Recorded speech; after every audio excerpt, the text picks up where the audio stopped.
Bien, precisamente saludo con gusto a Armando Vargas, él es el coordinador del programa de seguridad de México Evalúa y en un momento queremos darle la bienvenida a Jorge Peñuñuri, presidente de la Comisión Nacional de Seguridad y Justicia de la Coparmex, que también se va a integrar con nosotros en esta charla. Por lo pronto comentaba hace un momento y me parece que este es uno de los problemas a los que se enfrentan los códigos penales del país, inclusive el Código Penal Nacional, los distintos modalidades de extorsión que, insisto, hacen muy difícil su prevención, su investigación, su combate e inclusive su sanción. Armando, con el gusto de saludarte, bienvenido. ¿Qué tal, estimado Gabriel? Muy buenas tardes, gracias por la invitación y muy buenas tardes a todo el auditorio. Sin lugar a dudas, digamos que el andamiaje jurídico, las leyes, pues no alcanzan lo suficiente para atender las causas, digamos, no jurídicas de esta problemática. Me refiero a las causas sociales, a las causas institucionales, incluyendo la corrupción. Frente a la corrupción y la impunidad, cualquier andamiaje jurídico simplemente va a ser agua y va a ser insuficiente para atender un problema que está muy vinculado precisamente con el fortalecimiento de los grupos criminales. A mí me parece que si la extorsión es uno de los delitos que ha venido incrementando de manera notable a pesar de la enorme cifra negra, es un indicador muy potente de que los grupos criminales en realidad se están diversificando y se están fortaleciendo. Hoy los grupos del crimen organizado no se dedican de forma prioritaria al tráfico de drogas, a pesar de que ese es el tema central en la agenda internacional en este momento, sino sobre todo a la explotación de las economías ilegales a través de múltiples modalidades que, sin lugar a duda, quedan fuera de estos esfuerzos jurídicos que parece más bien tienen un objetivo y una intencionalidad política más que una intención de política pública de prevención, contención y atención eficaz de este problema que ciertamente es mucho más complejo que la ley, ¿no?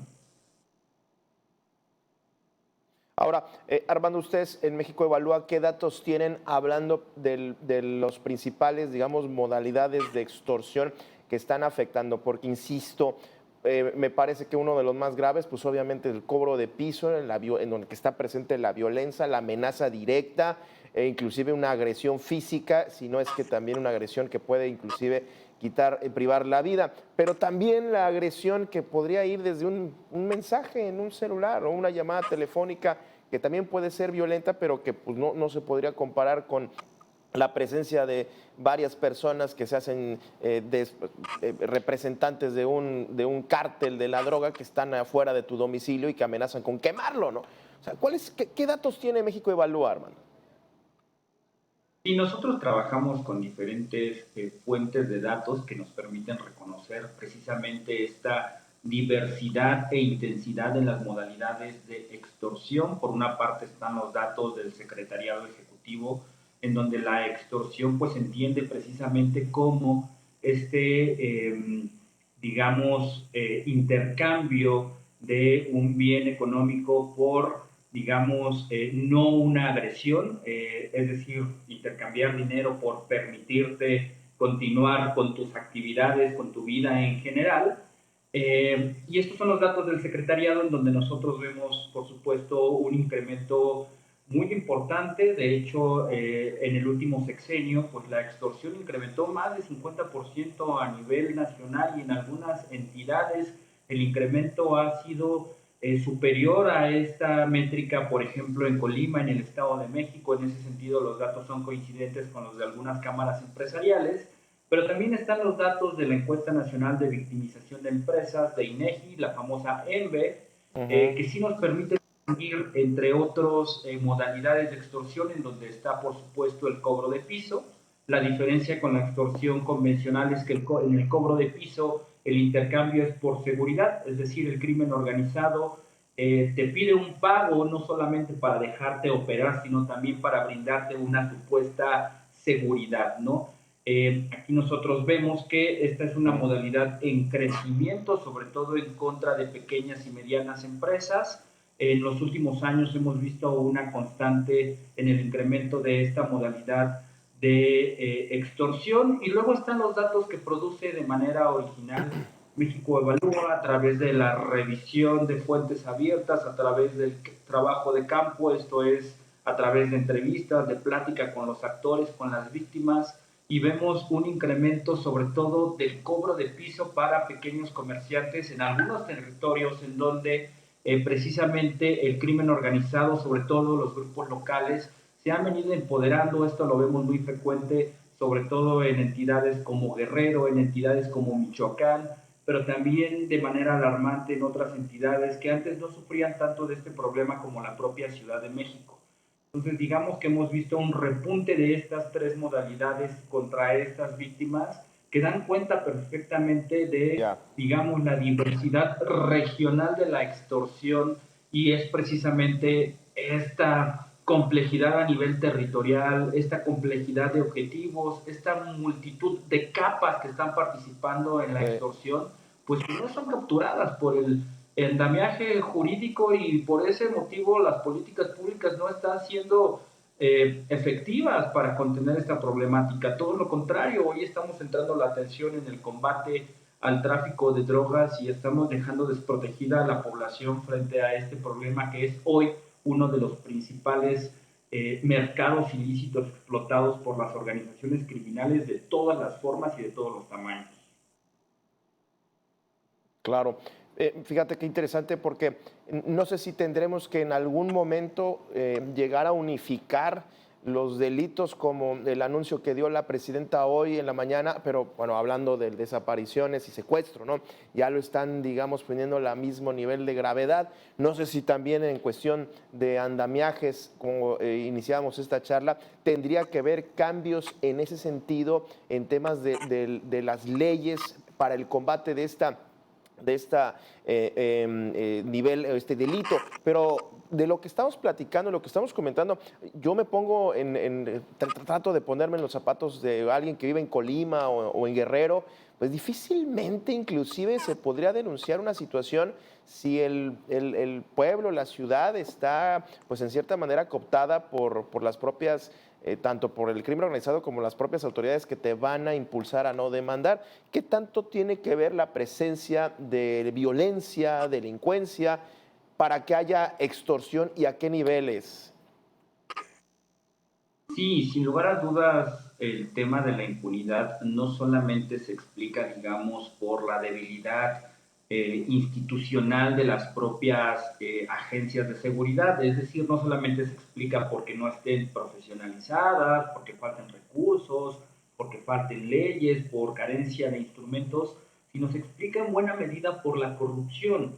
Y esta corrupción es, digamos, producto de esta asociación muchas veces entre autoridades y grupos delincuenciales, y eso hace completamente inefectivo todo andamiaje o política de seguridad, porque de nada va a servir la denuncia si esto no se traduce en una investigación efectiva, y si esto no se traduce en una coordinación entre policías y entre ministerios públicos que permitan el armado de una buena carpeta y luego que eso sea atendido por el Poder Judicial, que aparte hoy está en riesgo de ser capturado no solamente por el crimen organizado, sino por otros poderes fácticos a través de las elecciones judiciales. Entonces, digamos que hay una multitud de fuentes de la impunidad, digamos la fuente política, la fuente institucional, la fuente social. Hay muchos factores ahí abigarrados que están incrementando la impunidad.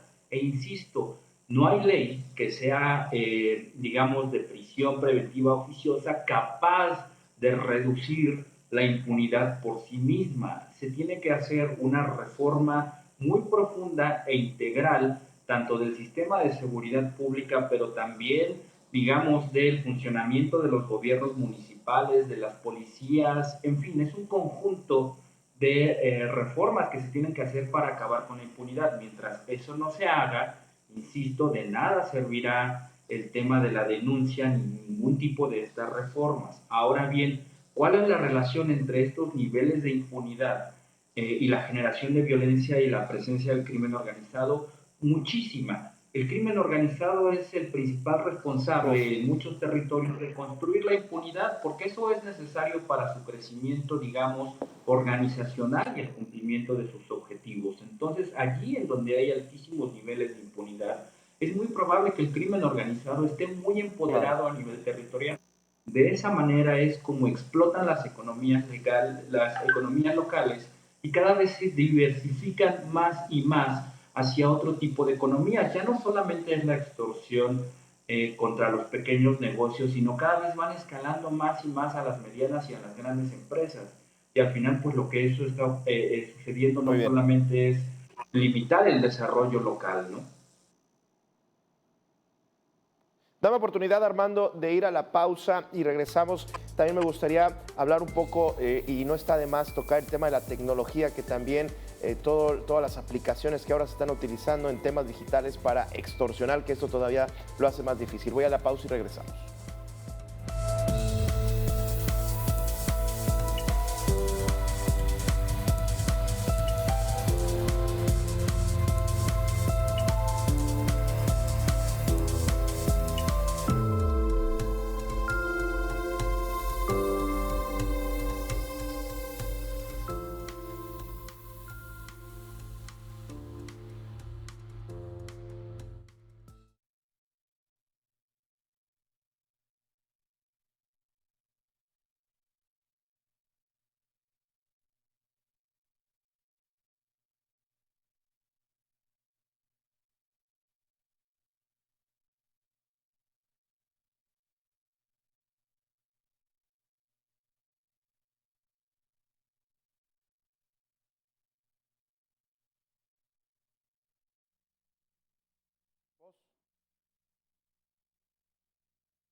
Sí, va.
Bueno, ya estamos de vuelta y le doy la bienvenida a Jorge Peñuñuri Pantoja, él es presidente de la Comisión Nacional de Seguridad y Justicia de Coparmex, que se integra a esta mesa. Y bueno, vamos cerrándola, pero me gustaría darle la palabra a Jorge. Ustedes desde la Coparmex, entiendo, han estado pues viendo, observando y registrando que la extorsión ha sido uno de los delitos con mayor incremento en los últimos años. Hay en algunos estados, veo y leo con preocupación, que se ha incrementado hasta en un 50% en los últimos 6 años, en algunos estados en específico.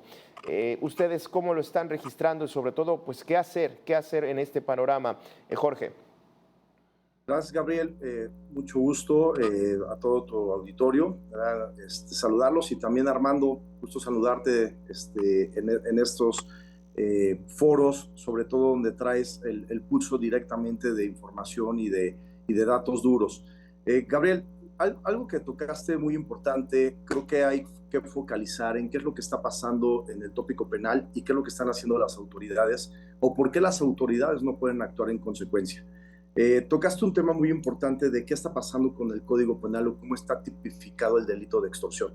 El problema grave a nivel nacional es que no está homologado el delito de extorsión.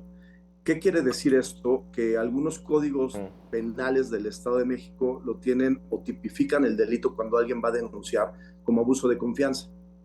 Y hay una revictimación, porque obviamente cuando llegan, tú lo dijiste muy bien, les preguntan si están seguros o no que son del cártel de Nueva Generación o son del cártel de algún otro que se hagan pasar por ellos.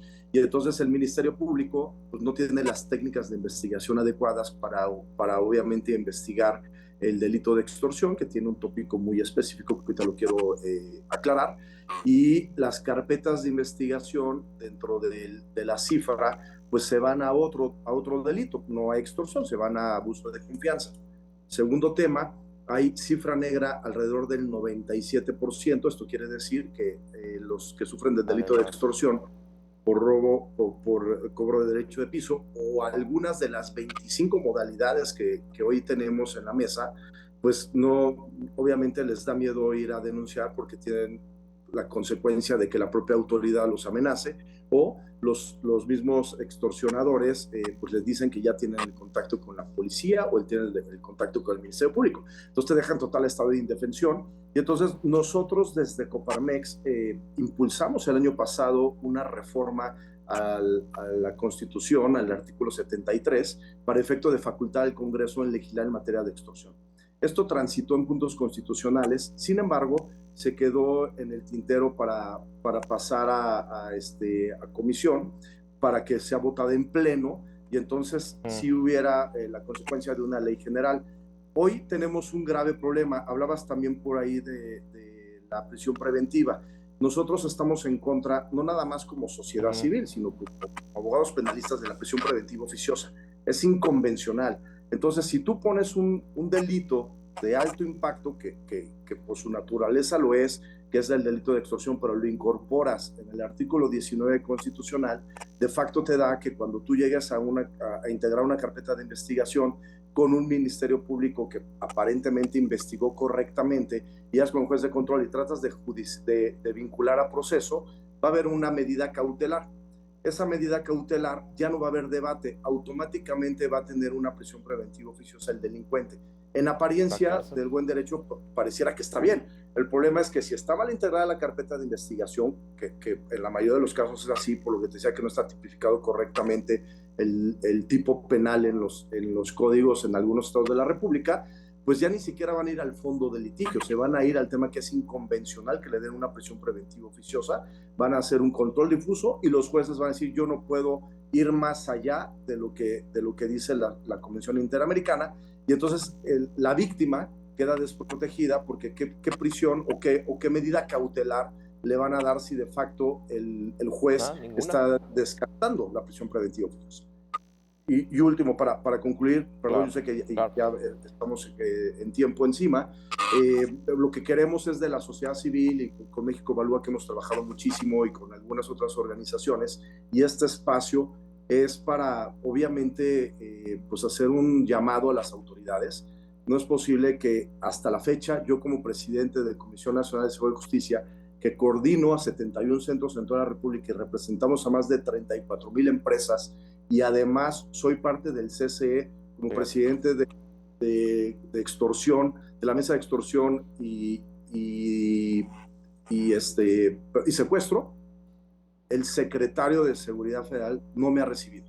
Es decir, no a mí, a la sociedad civil, a Coparmex, a todos los integrantes. Entonces, queremos diálogo, queremos entender qué está pasando con los delincuentes, qué pasa en Washington, qué pasa con los narcotraficantes que se van a Estados Unidos, cuál es el acuerdo, es un cheque en blanco, qué es lo que está pasando. Realmente es un tema muy delicado porque todos y cada uno de los narcotraficantes, y lo digo puntualmente, son extorsionadores. Muy bien.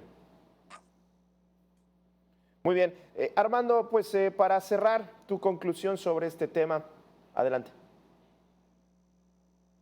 Solamente ser muy breve y poner algunas ideas generales sobre la mesa, pero que en las que tenemos que seguir profundizando e insistiendo, como ya lo ha comentado acá. Pues uno, la extorsión hoy es el gran desafío en materia de seguridad a nivel de los territorios locales, es una de las principales actividades que están siendo explotadas por el crimen organizado, y este tipo de medidas más orientadas al populismo punitivo no alcanzan para entender y atender la complejidad del fenómeno. Sí. Es muy importante, como ya se comentó, el diálogo con la sociedad civil, la colaboración con la academia, con las cámaras empresariales, con los centros de pensamiento y, en fin, con todos los actores que pueden sumar a la comprensión y a la reducción de la impunidad. Insisto que también es sumamente alarmante en este delito. De acuerdo con datos de hallazgos de México Evalúa, la impunidad en extorsiones prácticamente del 100%, del 99%. Mientras esto prevalezca, difícilmente habrá una